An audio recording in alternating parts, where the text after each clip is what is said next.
বাইরের কান্ট্রিতে কালো আঙ্গুল অনেক বেশি পরিমাণ দেখা যায়, কারণ বাইরের কান্ট্রিতে এইসব আঙ্গুল চাষ বেশিরভাগ হয় এবং আমাদের বাংলাদেশ কিংবা ইন্ডিয়ায় এইসব আঙ্গুল চাষ অনেক কম হয়ে থাকে এবং আমাদের দেশের মানুষ এসব আঙ্গুল কম খেয়ে থাকে, কারণ এসব আঙ্গুলের বেশি হয়ে থাকার কারণে এইসব আঙ্গুল আমাদের বাঙালিরা কম। আপনারা অনেকে আছেন যে কালো আঙ্গুল দেখেছেন, লাল আঙ্গুল দেখেননি। এই দেখেন, এটা হলো লাল আঙ্গুল, যেটা আমাদের বাংলাদেশ বা কিংবা ইন্ডিয়ায় চাষ করা হয় না, এটা শুধু বাইরের কান্ট্রিতে পাওয়া যায়। এবং এটা হলো সাদা আঙ্গুল, যেটা আমাদের বাংলাদেশ কিংবা ইন্ডিয়ায় অ্যাভেলেবেল থাকার কারণে আমরা এসব আঙ্গুল কিছু পরিমাণ খেতে পারি, কিন্তু এই লাল আঙ্গুলটা আমাদের বাংলাদেশ কিংবা ইন্ডিয়ায় চাষ করা হয় না।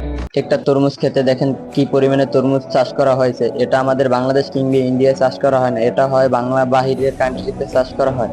এবং দেখেন একটা আপেল গাছে কি পরিমাণে ফলন ধরেছে, যে ফলনে আপেল গাছটি পুরোই ঢেকে আছে।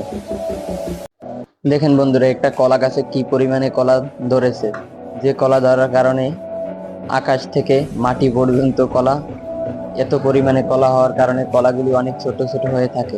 এবং এই লোকটিকে দেখেন যে আনারস খেতে আনারস চাষ করেছে, এবং কি পরিমাণে আনারস তার খেতে চাষ করা হয়েছে। দেখেন, লোকটি একটি ঝুড়ি নিয়ে আনারস ছিঁড়ে তার ঝুড়ির ভিতরে দিয়ে দিচ্ছে, যেটা